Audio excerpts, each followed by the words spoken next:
What's up, everyone? This is SportySpen17 here, bringing you another video about the Utah Jazz. It's been a while since I've done a video like this, but first off, I want to thank everyone for all the support on my Finland documentary. I posted it on New Year's Eve, and it's gotten really good views and reception. I'm really happy about it. I'm very excited about that. I'll put the link in the description below if you haven't watched it. If you don't know already at this point, I went to Finland and I made a documentary about it, so click there. But right now, the Utah Jazz have won 2 in a row. In the last 10 games, they are 4-6. They are 9-25 overall. They are right now the 6th worst team in the NBA. So for those of you who like tanking or understand the tanking game, that means we have the 6th most likelihood to get the #1 pick, which I think if you want the #1 pick, you probably don't want to be the 6th worst team in the NBA. There is a lot of bright spots about this. Last night, the Jazz played the Heat. Did Jimmy Butler less Heat, I should say, and they kind of whooped their butt. Yesterday was also my birthday, so it was really cool seeing the Utah Jazz kind of whoop someone. And also Utah State Aggies won too. They're 14-1. I'm an Aggies fan, so it was a good birthday. Today, they played the Orlando Magic. Gotta hand it to Bryce Sensabaugh. Utah Jazz, they won back-to-back games in Florida. So we'll see what happens. Even today, all of our starters were pretty much out, except for we've had 2 back-to-back wins this season.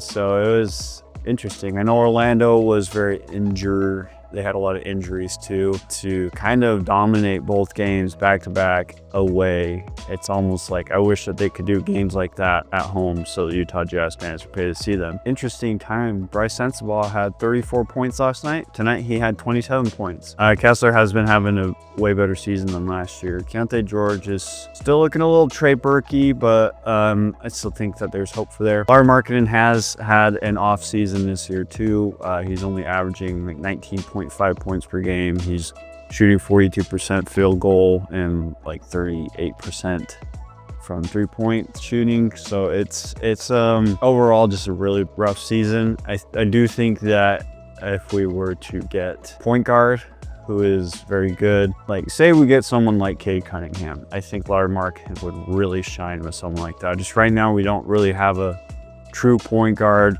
like we had Mike Conley. Mike Conley was and Lauri Markkanen had really good chemistry, so I hope we get back to the point of that. But I do think Lauri has been getting more shots up. He just hasn't been making them. I don't know. It's just it's okay. But dude, we got the Hawks upcoming. We got the Heat again on Thursday. We got the Suns and the Nets. So there is potential for more wins in this next week. 4 games in the next 7 days, including in the next 7 days, 4 games. So probably some more wins and some more losses. I don't know. You never know what type of Jazz team will show up. John Collins has been looking really good. I know he was out for a couple weeks. He was injured, but he's also looking like a really good, like his trade value has been going up. And I think that we could trade him. I don't know what exactly his value is. I don't want to speculate on that. But I think with the trade deadline coming up next month already, it's kind of crazy. We're approaching the mid-season. Colin Sexton and John Collins and Jordan Clarkson are probably the 3 people that are on the watch list of Jazz players being drafted. I mean, not drafted, traded. I do think we wouldn't get much out from Jordan Clarkson. His value has plummeted over the last few years. Colin Sexton and John Collins, however, I think we could maybe get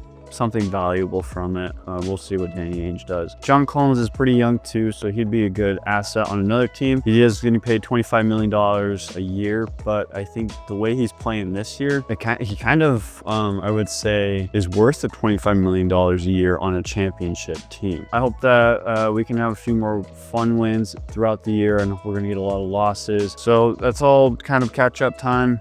I'm going to try to get at least 1 video out per week. I made some resolutions with this channel. I miss making videos. Last semester in school was my second to last semester in school, so it was I think it was the craziest semester. This semester won't be too crazy, so I'll have more time to watch Jazz games and make you guys videos. I love talking about the Jazz. I love talking about Lauri Markkanen, as you can see on my posters back there. But it's gonna be back. Let's go Jazz.